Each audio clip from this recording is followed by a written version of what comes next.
Hello everyone, it's your girl Ego Dram. It is way too hot and sunny out for makeup, but today's plan is an arts festival in Bentonville.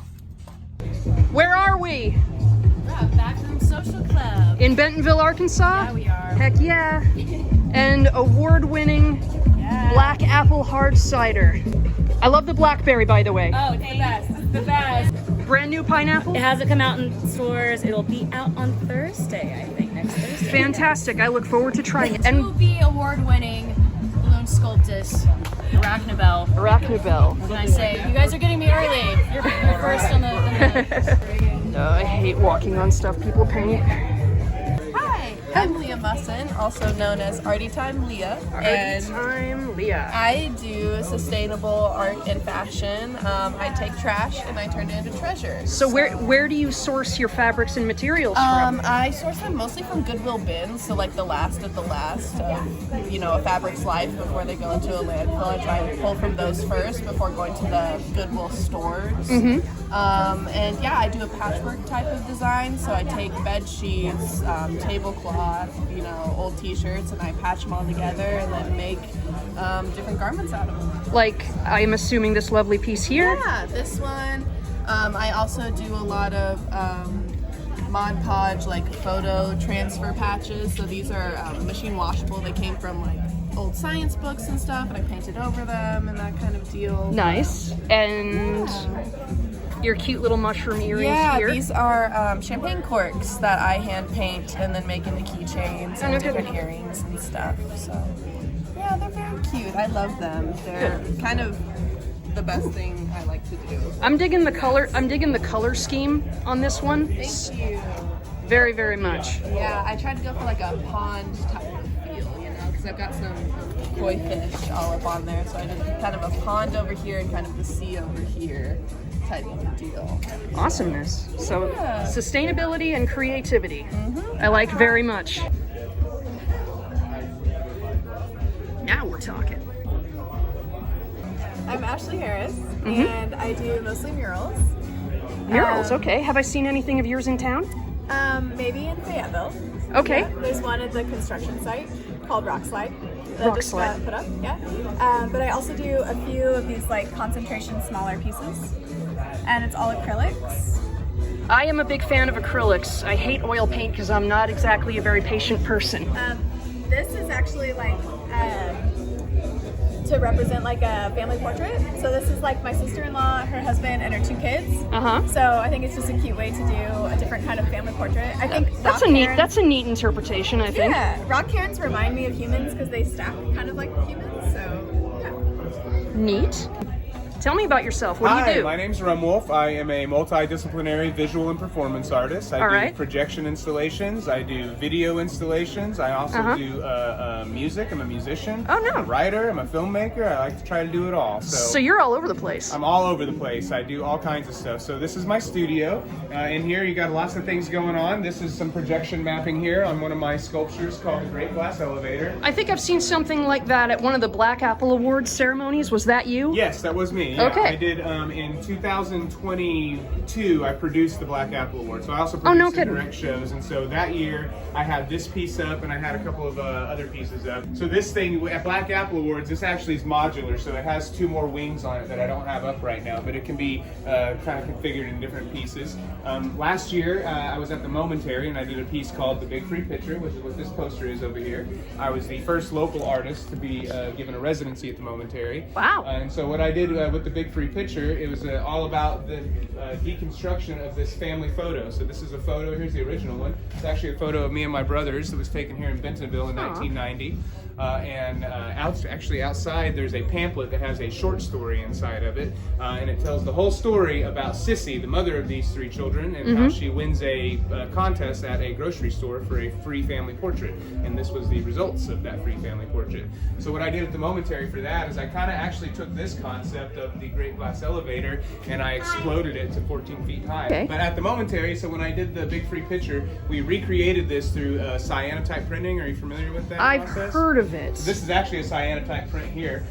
What you do is you develop this photochemical paper, and then you develop the photograph with a negative using just the rays of the sun. So instead of a dark room, you actually go the opposite direction. I'm kind of familiar with the process. People used to do that with plants and flowers as a means of preserving them, right? Same thing. And that's so what we I did thought. it with the big free picture. We recreated that family photo and we hung it up outside. Actually, this is one of the original panels.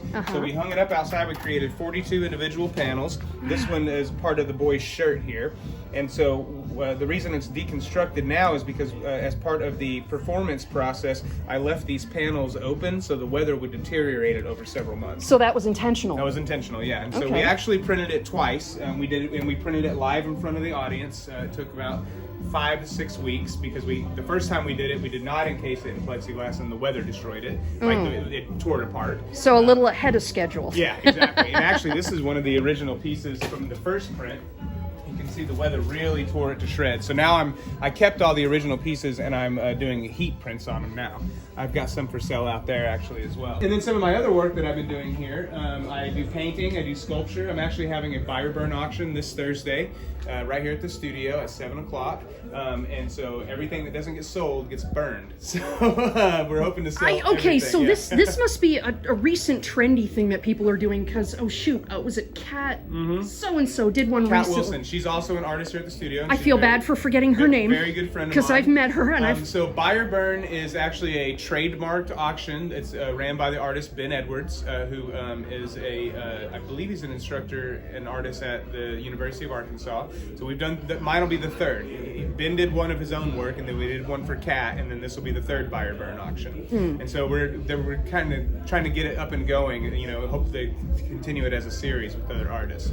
So a lot of these pieces here actually are going to be in the Buyer Burn. Some of these bowling pins here that I made, a lot of these weird sculptures. This will actually be my first situation where I'm offering tangible items, because most of my art has been experience-based or installation-based, and this auction will be the first time I've ever sold any of my tangibles. So everything that I have here, basically, I call part of my tangible series. Buyer burn sounds a little bit intimidating at first, but I think it's an interesting idea. I've always been of the opinion that only the artist has the right to destroy their own work. Right, yeah. But, it's a complicated conversation. It is complicated. It's also why there are some pieces, like, for example, this piece here, a painting I did in 2021, that's not going in there because I don't want to burn it, and I don't want to sell it for super cheap.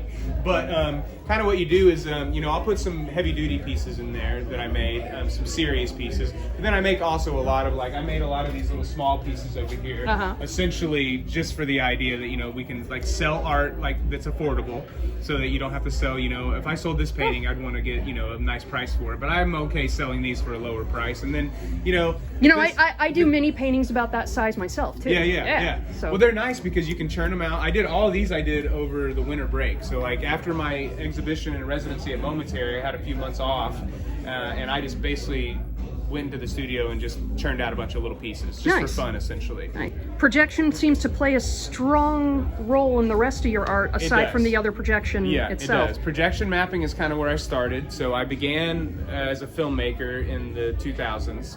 I'm a little bit older, so I started as a filmmaker, and then and a musician, and then that got me into the world of production. So producing live shows, doing audiovisual work for gigantic corporate shows or concerts, things like that. And that's where I learned how to do projection. And then I took the ideas that I used in production with projection, and then just kind of combined them with contemporary art. And then I found this format called projection mapping, which is what I'm using here, which essentially means that I can use that one projector, which is what's running all of those screens right there, and it allows me to cut out any shape and geometry that I want. So I can make infinite amount of surfaces and videos just using one projector.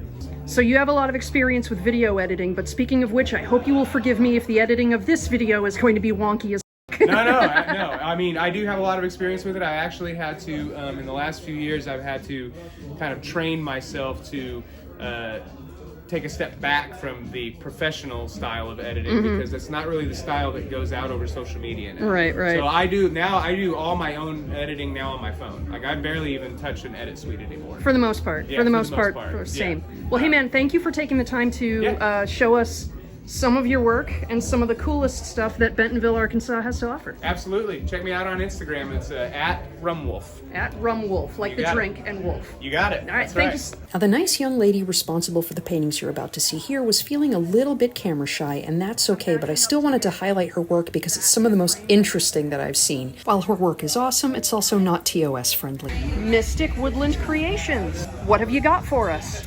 So I make a little bit of everything. I mainly jewelry right now, but I have bad ADHD, so I'm constantly switching hobbies. So I crochet, I make candles, I do it all, but I mainly focus on jewelry, so that's what I have here. I started with the wire wrapping and then moved over to doing like the chain work and stuff.